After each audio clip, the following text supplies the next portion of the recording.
বিনোদন থেকে ব্যাংকের লেনদেন, রোজকার জীবনে ইন্টারনেটের ব্যবহার সর্বত্র। মোবাইল বা ল্যাপটপ যেমন দৈনন্দিন জীবনের অংশ হয়ে উঠেছে, তেমনই এইসব যন্ত্র এবং ইন্টারনেট ব্যবহার করে ছলচাতুরি করার প্রবণতাও বেড়ে চলেছে, যেমন সাইবার ক্রাইম।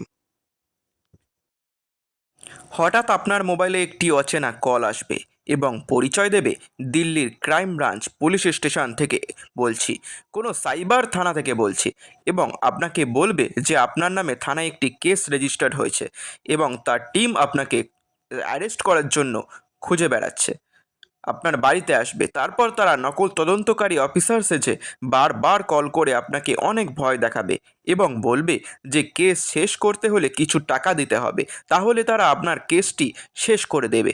এই সব কল যদি আপনার কাছে আসে, তাহলে কোনো ভয় না পেয়ে আপনার নিকটবর্তী থানায় যোগাযোগ করুন এবং তাছাড়াও 1930-তে কল করে সম্পূর্ণ বিষয়টি জানান।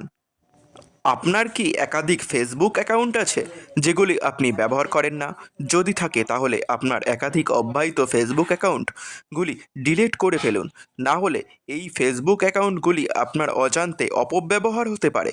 সতর্ক থাকবেন, সুরক্ষিত থাকবেন। সাইবার প্রতারণার শিকার হলে সঙ্গে সঙ্গে তা ব্যাংকে জানাতে হবে, তাহলে সেই টাকা ফিরে পাওয়ার সম্ভাবনা থাকে।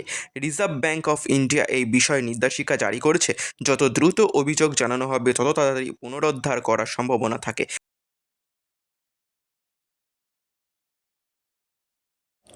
সমাজের বার্তা সমাজের তরে। আপনারা দেখছেন ইউবিআই বাংলা টিভি চ্যানেলে। সাবস্ক্রাইব নাও, প্রেস বেল আইকন।